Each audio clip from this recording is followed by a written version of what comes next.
빌립보 교회가 있습니다.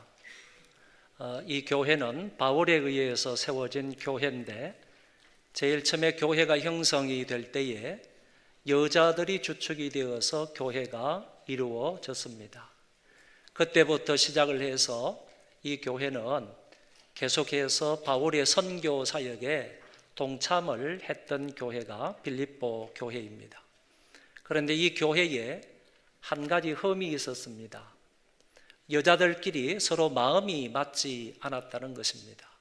그래서 바울이 성경에 보니까 이렇게 권면을 했습니다. 마음을 같이 하고 같은 사랑을 가지고 뜻을 합하여 한 마음으로 하고 다툼이나 허영으로 하지 말라. 마음에 다툼이 있었고 마음에 나눔이 있었던 그 교회 성도들을 향해서 바울이 말하기를 한 마음 한 뜻을 가져라. 그리고 주의 일을 하면서 다툼이나 허영으로 하지 말라. 이렇게 권면의 말씀을 하셨던 것입니다. 더 나아가서 오늘 본문에서 바울이 말하기를 너희 안에 그리스도 예수의 마음을 품어라. 예수의 마음을 품는다 하는 이 말은 예수님의 생각을 가져라 그런 뜻이고, 또 달리 말하면 예수님의 태도를 취하라 이런 말도 되겠습니다. 그래서 바울이 그 빌립보 교우들에게 너희들이 마음이 지금 나뉘어져 있고 마음이 갈라져 있고 서로 허영과 다툼으로 주의 일을 하고 있는데 그러면 안 되고 그리스도 예수의 마음을 품고 하나님의 일을 해야지 된다 하는 것을 말씀을 하셨습니다. 그러면 예수님의 마음은 도대체 어떤 마음일까? 한 두 가지로 먼저 말씀을 드리면 자기를 낮추는 겸손한 마음이 주님의 마음입니다. 성경은 말씀하시기를 그는 근본 하나님의 본체시나 하나님과 동등됨을 취할 것으로 여기지 아니하시고 그랬습니다. 여기에서 본체라는 말이 어떤 뜻을 가지고 있는가 하면은 영어에서는 the form이라 그래서 형체를 말하고 있고, 그래서 그리스도께서 하나님의 본체이다 하는 이 말은 하나님과 본질적으로 동일하신 분이다 이렇게 설명할 수가 있겠습니다. 그래서 그리스도는 본질적 존재에 있어서 하나님과 동등하신 분이다 이런 뜻을 가지고 있다고 보는 것입니다. 우리가 흔히 하나님을 삼위일체 하나님이라 이렇게 말을 하는데 하나님은 한 분이시지만은 삼위로 존재하신다 그런 뜻입니다. 삼위일체를 어렵게 생각할 게 없고 삼위일체 하나님은 한 분이시지만은 존재 방식이 삼위로 계신다 이렇게 이해를 하시면 된다는 것입니다. 그런데 삼위일체 하나님이라고 했을 때 세 인격을 우리가 1위, 2위, 3위를 얘기할 때 그거는 관계론적 입장에서 1위, 2위, 3위 이렇게 말하는 것이지 신적인 권위의 차등이 있어서 1위, 2위, 3위 이렇게 말하는 것은 아니다라고 생각을 하셔야 하는 것입니다. 이런 입장에서 본다면 예수 그리스도는 삼위일체 하나님 가운데에서 제2위가 되시는 하나님이다 이렇게 말할 수 있습니다. 성경에 보면 이렇게 되어 있습니다. 그리스도는 아브라함이 있기 전부터 있었다. 그리고 아브라함이 그리스도를 가리켜서 주라고 말했다 이렇게 얘기합니다. 아브라함 시대 때는 아직 그리스도께서 이 세상에 태어나지도 않으셨는데 선대하신 그리스도를 보면서 아브라함이 저분은 나의 주다 이렇게 표현을 했다 그런 얘기입니다. 이 말씀을 볼 때 예수 그리스도는 아브라함이 있기 이전에 존재하셨던 분이다라는 것을 알게 됩니다. 더 나아가서 세상 만물이 있기 전부터 주님은 계셨다 이렇게 요한복음 1장에서 말씀을 하십니다. 이 말을 다르게 말하면 이미 그리스도께서는 그리스도께서는 세상 만물이 있기 전에 존재하셨을 뿐만 아니라 그 그리스도에 의해서 세상 만물이 지음을 받았다, 이렇게 표현할 수가 있겠습니다. 또 다른 성경에 보면 그는 보이지 아니하시는 하나님의 형상이다, 이렇게 말씀을 하시고, 잠언서 8장에 보면 지혜가 세상이 지어지기 전에 있었다, 솔로몬이 이렇게 말하는데, 이때의 지혜는 바로 그리스도를 가리키는 말씀이다. 그래서 그리스도는 이 세상 만물이 있기 이전에 존재하셨다 하는 것을 잠언서에서도 말씀을 하고 있더라는 것입니다. 미가 선지자의 말씀을 보면 미가 선지자가 앞으로 그리스도께서 이 세상에 탄생하실 것을 말씀을 하셨는데, 그 예언의 말씀이 유명한 미가서 5장 2절에 기록이 되어 있습니다. 에브라임아, 베들레헴 에브라다야, 너는 유대 족속 중에 작을지라도 이스라엘을 다스릴 자가 내게서 내게로 나올 것이라. 그의 근본은 상고의 태초에니라. 베들레헴에서 메시아가 탄생하실 것을 미가가 예언을 했습니다. 베들레헴에서 분명히 이스라엘을 다스릴 자가 태어난다, 메시아가 태어난다라는 것을 말씀을 하셨는데, 그 메시아는 근본은 상고의 태초에다. 상고에다라는 말은 오래전에 그런 뜻입니다. 만세 전이다, 그런 뜻이고, 태초라는 말은 영원 전을 가르치는 단어입니다. 그렇기 때문에 베들레헴에 탄생하실 그 메시아는 만세 전부터 계셨다, 영원 전부터 계셨다, 영원 전부터 계신 바로 하나님이시다 하는 것을 여기에서 말씀해 주고 있는 것입니다.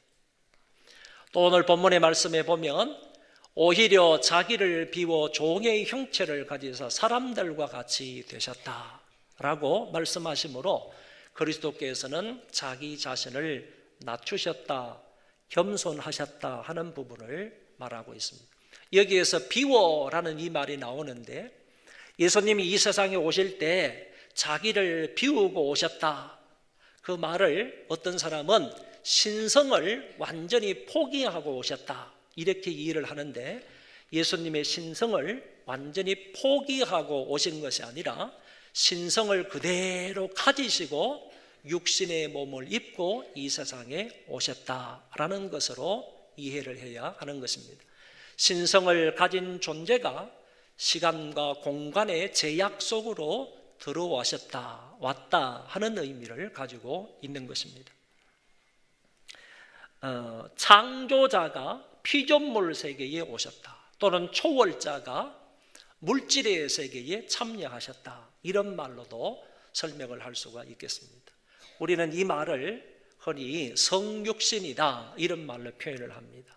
성육신, 다른 말로 도성인신이라고 하는데, 성육신이라는 말은 말씀이 육신이 되어 우리 가운데 오셨다, 그런 뜻입니다.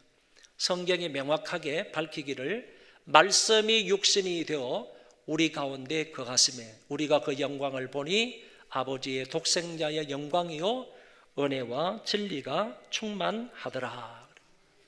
종합적으로 말씀을 드리면 결국에 하나님이 인간으로 이 세상에 오셨다, 이것을 성육신이라고 말하는데, 성육신이야말로 그리스도의 가장 겸손한 모습을 나타낸다, 그런 말씀입니다. 여러분, 예수님이 이 세상에 오셨다, 하나님과 동등한 분이시지만은 그분께서 인간의 육체를 입고 이 세상에 오셨다라는 이 자체가 가장 겸손한 모습을 우리에게 보여준다는 말씀입니다. 여러분, 한번 이렇게 생각해 보실까요? 여러분, 화장실 밑에 있는 구더기가 있습니다. 시골에 가면 많이 있죠. 화장실 밑에 가면 구더기가 이렇게 득실득실 걸으면서 오물오물 다니는데, 여러분이 사람으로서 그 화장실 밑에 구더기가 너무 불쌍해서 나 자신을 구더기처럼 낮출 수가 있겠습니까? 나 자신을 구더기가 되게 해서 나 자신을 구더기화 시킬 수가 있겠습니까? 그런데 예수님께서는 하나님과 방불한, 하나님과 동등하신 분이지만은 그분께서 인간의 육체를 입고 이 세상에 오셨다라고 하신 이 낮춤이라는 것은 그것보다도 더 낮아지신 경우이다, 그런 얘기입니다. 우리가 구더기가 되는 것처럼 그것보다도 더 낮아지신 것이 하나님이신 그분께서 인간의 육체를 입고 이 세상에 오신 것이다, 이렇게 설명할 수가 있다는 것입니다. 예수님은 성육신 이후에도요 계속적으로 겸손한 삶을 사셨습니다. 말씀하시기를, 오늘 찬양대회에서 바로 앞구절의 말씀을 찬양했는데, 나는 마음이 온유하고 겸손하니 나의 멍에를 메고 내게 배우라. 그리하면 너희 마음이 쉼을 얻으리라. 예수님께서 겸손한 모습으로 이 세상에 오셔서 겸손하게 사시면서 사람들에게 말씀하시기를, 나는 마음이 온유하고 겸손하다. 자기 자신의 성품에 관해서 명확하게 말씀을 해 주신 것입니다. 나는 마음이 온유하고 겸손하다라고 하셨습니다. 더 나아가서 예수님께서 잡히시던 밤에 내가 주와 선생이 되어 너희들의 발을 씻었으니 너희도 이렇게 하는 것이 옳으니라. 예수님께서 주와 선생이시면서 사람들의 발을, 허리를 굽혀서 대야에 물을 떠와서 그 사람들의 발을 닦아주셨다는 얘기입니다. 이것은 겸손히 사셨던 섬김의 모습을 우리에게 보여주고 있는 것입니다. 그리고 예수님께서 이 세상에 오신 궁극적인 목적을 이렇게 설명하셨습니다. 인자가 온 것은 섬김을 받으려 함이 아니라 도리어 섬기려 하고 자기 목숨을 많은 사람의 대속물로 주려 함이니라.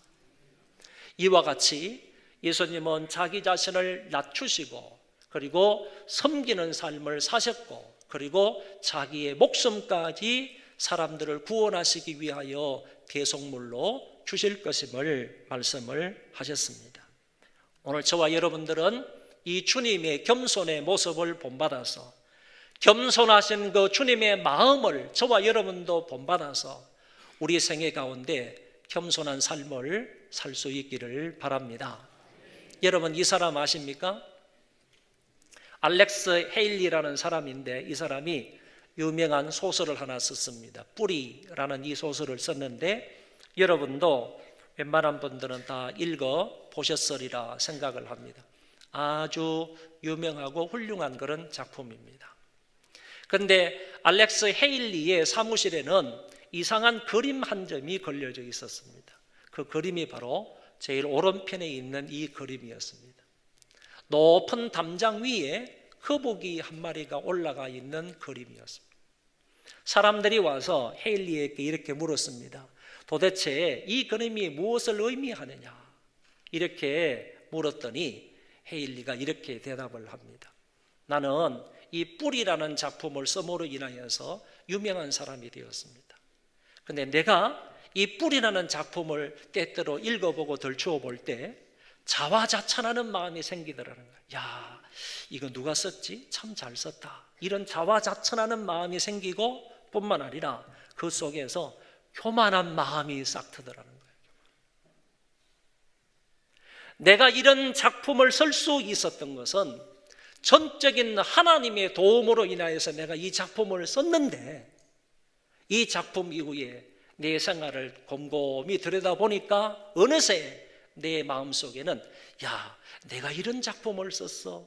교만한 마음이 싹 트서 그때마다 이 그림을 본다는 겁니다.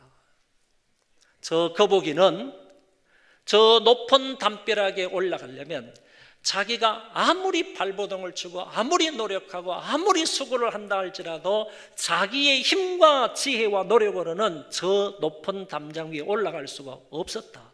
누군가가 저 거북이를 덥석 잡아가지고 저 높은 담장에 올려놓았기 때문에 저 거북이가 저 높은 담장에 올라가 있는 거다.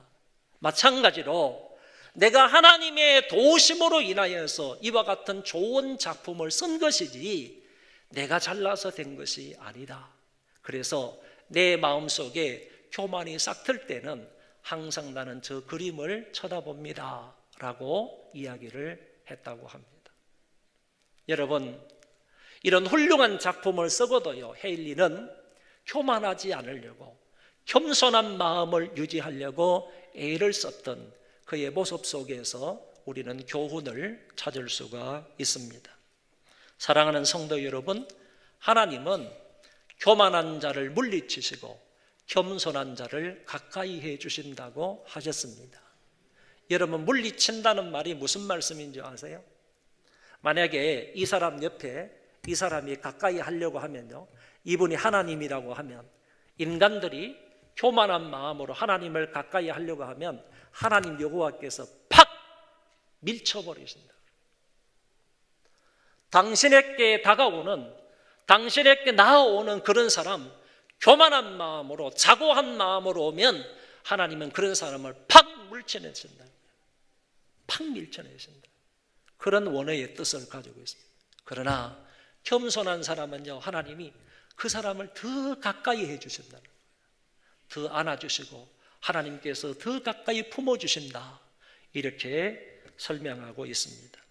이 주님의 마음을 본받아서 오늘 저와 여러분들 겸손한 마음으로 살아갈 수 있기를 바랍니다. 두 번째, 주님의 마음은 순종하는 마음입니다. 어디까지? 죽기까지 순종하는 마음을 가지셨습니다. 예수님이 이 세상에 오신 목적이 무엇입니까? 그것은 바로 아버지의 뜻을 위해서 오셨습니다. 그 아버지의 뜻이 무엇입니까? 곧 십자가의 죽으심으로 당신의 백성들을 구원하는 것이 하나님의 뜻이었습니다. 그래서 예수님께서 겟세마네 동산에서 기도하실 때 아버지, 내 뜻대로 하지 마옵시고 아버지의 원대로 되기를 원하나이다.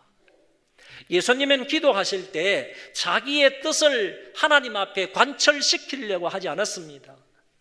우리 사람들의 기도의 대부분은 내 뜻을, 내 의도를, 내 주장을, 내 어떤 목적을 하나님 앞에 관철시키려는 그런 기도를 많이 하지만은 주님은 그런 기도하지 않으셨다는 거예요. 자기의 뜻을 아버지에게 관철시키고자 기도하신 것이 아니고 하나님의 뜻이 이루어지기를 위하여 기도하셨다는 거예요. 이런 의미에서 내 뜻대로 하지 마옵시고 아버지의 원대로 되기를 원하나이다, 예수님께서 이렇게 기도를 하셨습니다. 그리고 오늘 본문의 말씀에 보면 사람의 모양으로 나타나서 자기를 낮추시고 죽기까지 복종하셨으니 그 십자가에 죽으심이라. 예수님이 십자가에 죽으심으로 죄인들을 용서하고 그 죄인들을 죄 가운데서 구원하시기 위한 죽음이기 때문에 당신은 죽었다는 것은, 십자가 위에 죽었다는 것은 하나님의 뜻에 복종하셨다라는 것과 같다는 얘기입니다. 그래서 주님은 죽기까지 십자가 위에 죽으심으로, 순종하심으로 결국 아버지의 뜻을 이루셨다라고 말할 수가 있습니다. 이사야 선지자가 이사야 53장에서 이런 예언을 했습니다. 이거는 그리스도의 죽음에 관한 예언인데, 그는 실로 우리의 질고를 지고 우리의 슬픔을 당하였거늘 그가 찔림은 우리의 허물을 인함이요 그가 상함은 우리의 죄악을 인함이라. 그가 징계를 받음으로 우리가 평화를 누리고 그가 채찍에 맞음으로 우리가 나음을 입었도다. 우리는 다 양 같아서 그릇 행하여 각기 제 길로 갔거늘 여호와께서는 우리 무리의 죄악을 그에게 담당시키셨도다. 여기 말씀에 보면요, 그가 찔렸다, 그가 상하셨다, 그가 징계를 받았다, 그가 채찍에 맞았다라는 것은 우리를 위한 주님의 고난과 십자가를 말하는 겁니다.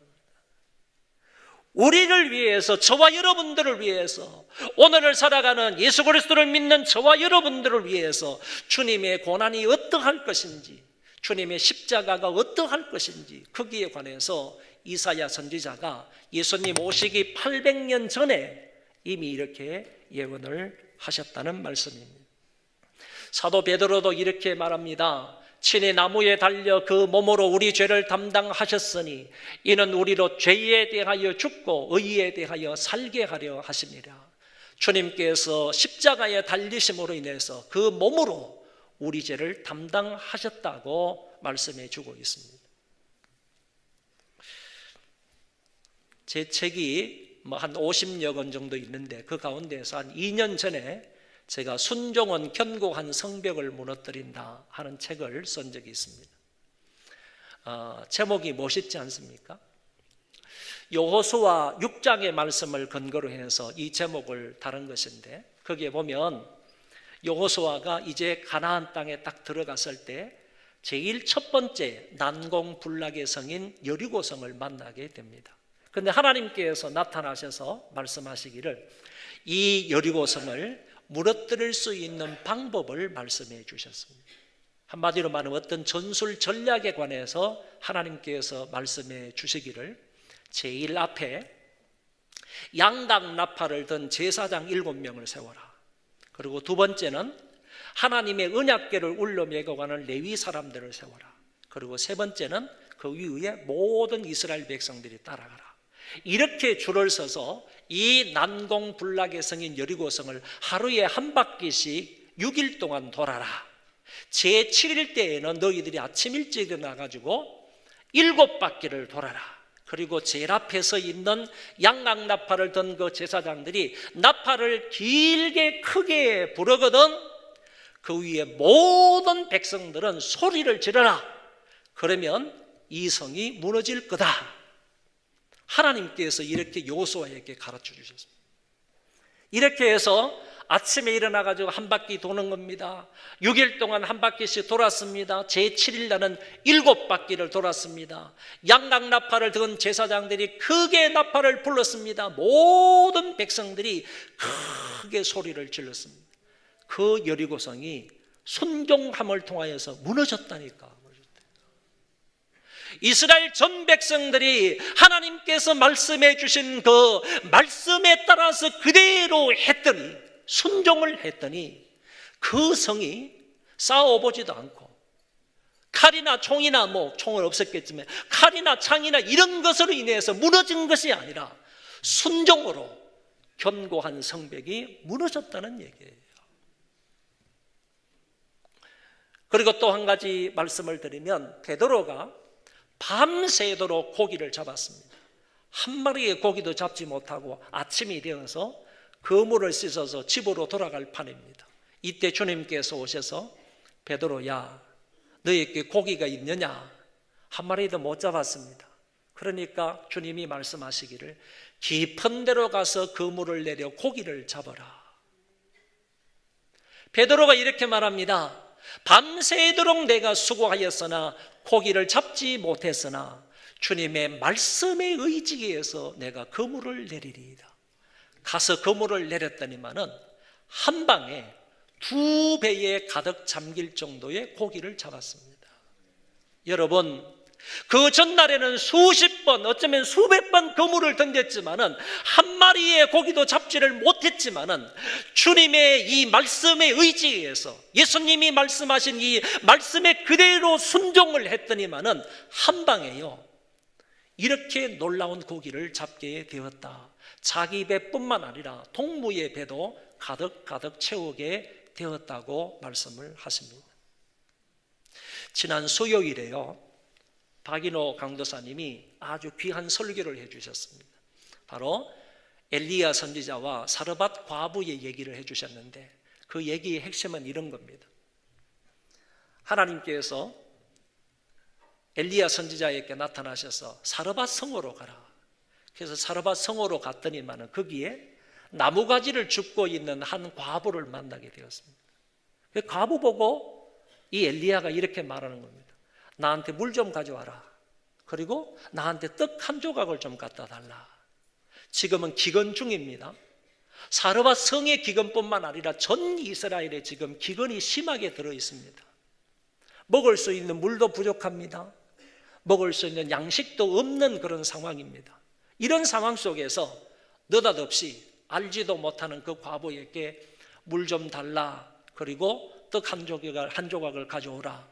그랬을 때 이 과부가 말하기를 나에게는 그런 거 없습니다. 가루 조금 있고요, 기름 조금 있는데 나뭇가지를 주워다가 이것 다 합해가지고 떡 한 조각을 만들어서 내 아들과 함께 이것을 먹고 이제 죽기를 기다릴 겁니다.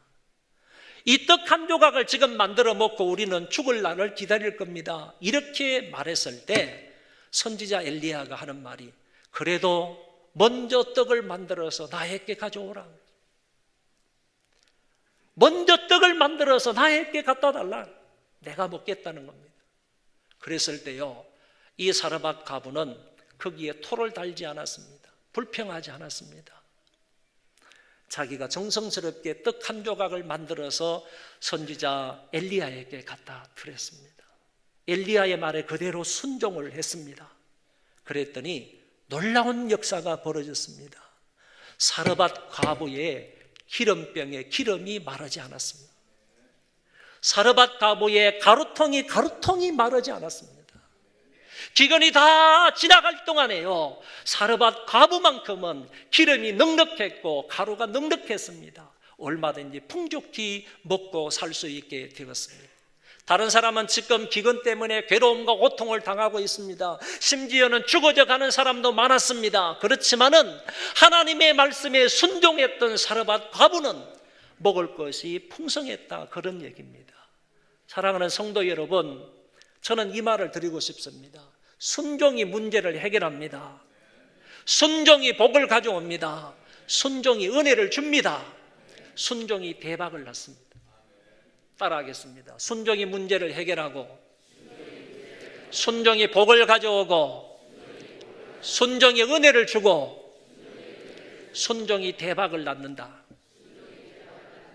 여러분, 이 말씀을 그대로 믿으시고 순종하는 삶을 사시기를 바랍니다. 그러면 마지막 세 번째, 예수님께서 이렇게 자기 자신을 낮추고 죽기까지 순종하는 그런 삶을 사셨는데, 그 예수님을 하나님이 어떻게 하셨느냐, 하나님이 그 예수 그리스도에게 어떤 은혜를 주셨느냐 하는 것을 잠깐 살펴보겠습니다. 하나님이 예수 그리스도를 지극히 높이셨습니다. 보십시오. 죽었지만은 예수님께서 돌아가셨지만은 하나님은 예수님을 썩는 육체로 내버려 두지 않았습니다. 그를 부활시켰습니다. 그리고 하늘과 땅의 모든 권세를 그리스도에게 주셨습니다. 그리고 성천하게 하셨습니다. 하나님 보좌 권능의 우편에 함께 하셨습니다. 그리고 만물을 통칭할 수 있는 권세를 주셨습니다. 뿐만 아니라 그곳으로부터 저리로서 산자와 죽은 자를 심판할 권세까지 하나님이 그리스도에게 주셨습니다. 여러분, 이것만 보더라도 하나님께서 낮고 천한 자리까지 내려가신 그 그리스도를 얼마나 높이셨는가, 낮고 천한 그 자리에서 하나님에게 죽기까지 순종하신 그 예수 그리스도를 얼마나 높이셨는가 하는 것을 우리는 보게 되는 겁니다. 부활과 권세와 성천과 하나님 보좌 우편에 앉으신 것, 그리고 만물을 통칭할 수 있는 권세를 주신 것, 이런 것을 볼 때 하나님은 그리스도를 높이셨다 하는 것을 알 수 있습니다. 다른 성경에도 보면요, 만물을 그 발 아래 복종하게 하셨다. 또 다른 성경에 하늘에 오르사 하나님 우편에 계시니 천사들과 권세들과 능력들이 저에게 순복하느니라. 하나님께서 예수 그리스도를 이처럼 높여주셨습니다. 그리고요, 모든 이름 위에 뛰어난 이름을 주셨습니다. 이 말은요, 어떤 대상보다 예수 그리스도를 높이셨다. 이 땅에 있는 어느 사람들과 비교할 수 없을 정도로 주님을 높이셨다, 그런 얘기고, 또한 하늘에 있는 자들과 땅에 있는 자들과 땅 아래에 있는 자들로 모든 무릎을 예수의 이름에 꿇게 하셨다라고 했습니다. 여기에서 하늘에 있는 자들은요, 영적인 존재로서 천사들을 말하고, 땅에 있는 자들은 우리 사람들을 말하고, 땅 아래에 있는 자들은 지옥에 있는 사람들을 말하는 겁니다. 이 모든 무릎을 예수의 이름 앞에 꿇게 하셨다라고 했습니다. 여러분, 무릎을 꿇는데도요, 의미가 다릅니다. 무릎을 꿇는데도 의미가 다르다니까. 예수님을 사랑하는 자들은 주님 앞에 모두가 다 무릎을 꿇지만은 그 무릎 꿇음은요, 사모함과 경배함의 표현으로서 주님 앞에 무릎을 꿇는 거예요. 그러나 예수 그리스도를 인정하지 않는 사람들은요, 굴복과 두려움과 공포 속에 주님 앞에 무릎을 꿇는 거예요. 동일하게 무릎을 꿇지만은 믿는 자도 무릎을 꿇을 것이고 안 믿는 자도 무릎을 꿇을 거지만은 무릎을 꿇는 그 성격은 이렇게 판이하게 차이가 난다 하는 것입니다. 아무튼 모든 무릎을 예수의 이름에 꿇게 하시겠다고 하셨습니다. 그리하여 모든 입으로 예수 그리스도를 주라 시인하여 하나님 아버지께 영광을 돌리게 하셨습니다. 여러분, 여기 말씀을 가만히 보면 재미있는 게 나옵니다. 모든 무릎, 모든 입, 모든이라는 말이 나오지 않습니까? 여러분, 예수 그리스도만 그 한 분만요, 하나님이 최고로 높이 두시고요, 최고의 자리로, 권세의 자리로 두셔서 그 외에 모든 무릎은 그 예수 이름 앞에 꿇게 가시겠다는 거고, 그 입으로요, 모든 입으로 예수를 주라고 시인하게 만들겠다는 얘기입니다. 그러니까 그날이 되면 주님 앞에 무릎 꿇지 않는 무릎이 없다는 거예요. 그날이 되면 그 예수 그리스도 앞에요, 입술로 고백하지 않을 일이 없다는 얘기입니다. 모든 무릎은 예수 그리스도의 그 존귀하신 이름 앞에 꿇게 될 것이고, 모든 입술은요, 당신은 주이십니다, 당신은 주인이십니다, 만유에 대한 주권자이십니다 라고 고백하지 않을 수가 없다라고 하셨습니다. 성경을 제가 보니까요, 6절부터 8절까지의 주어는 그리스도로 되어 있고 9절부터 11절까지의 주어는 하나님으로 되어 있습니다. 이게 무슨 얘기냐 하면은 6절부터 7절, 8절 세 구절에 걸쳐서는요, 그리스도가 이렇다, 그리스도가 이렇다, 그리스도가 이렇게 살았다라는 것을 얘기합니다. 다시 말하면 그리스도께서는 자기를 이처럼 낮추셨고 그리스도께서는 죽기까지 복종을 하셨다, 이 두 말로 요약할 수 있습니다. 그리고 났을 때 이제 하나님께서 역사하시고 하나님께서 도우시는데, 그렇게 사신 예수 그리스도를 하나님께서 친히 그를 높이 세우셨다. 정말로 모든 사람의 무릎을 꿇을 정도로 높이 혼자 그리스도를 세우셨다 하는 것을 말씀을 하고 있습니다. 여러분, 성경에 보면 인류 최초의 사람은 아담입니다. 둘째 아담은 그리스도입니다. 그런데 아담에 관해서 말하기를 여러분 잘 들어보세요. 아담은 자기가 사람이지만은 하나님같이 높이 되려고 하다가 불순종함으로 죄를 범하여서 자기가 차지해야 할 자기의 영광을 잃어버리고 말았습니다. 다시 말씀을 드립니다.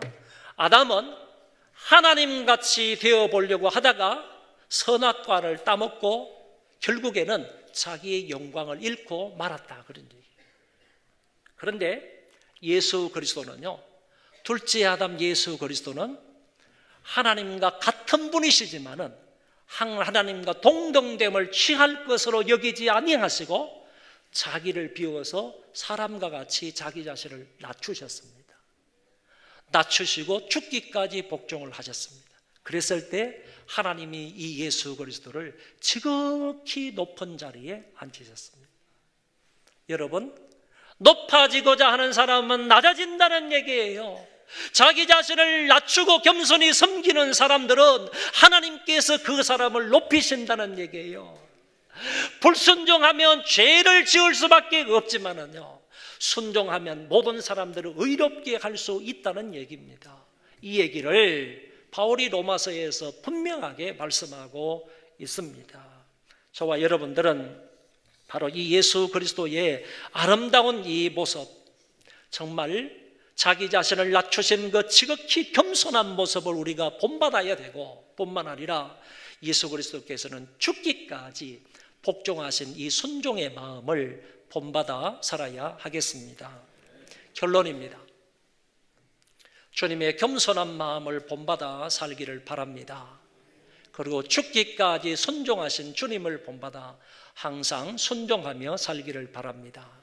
그리하면 하나님이 그런 사람에게 은혜를 베푸시고 그런 사람을 가까이 해주시고 그런 사람을 하나님이 높여주십니다. 스스로 높아지고자 하는 사람은 교만한 자이지만은 하나님이 우리를 높여주시는 것은 하나님의 은혜입니다. 저와 여러분, 하나님이 겸손하게 사시고 그리고 순종하며 살 때 하나님께서 우리를 지극히 높여주실 줄 믿습니다. 성경의 말씀을 확인하고 오늘 설교를 마치겠습니다. 그러므로 하나님의 능하신 손 안에서 겸손하라. 때가 되면 너희를 높이시리라. 만일 그들이 순종하여 섬기면 형통한 날을 보내며 즐거운 해를 지낼 것이라. 저와 여러분들이 하나님의 말씀에 순종하여 살면 형통한 날이 온다고 그랬습니다. 너희가 즐겨 순종하면 땅에 아름다운 소산을 먹을 것이라. 자기에게 순종하는 모든 자에게, 주님의 말씀입니다. 주님이 자기에게 순종하는 모든 자에게 영원한 구원의 근원이 되신다라고 말씀하셨습니다.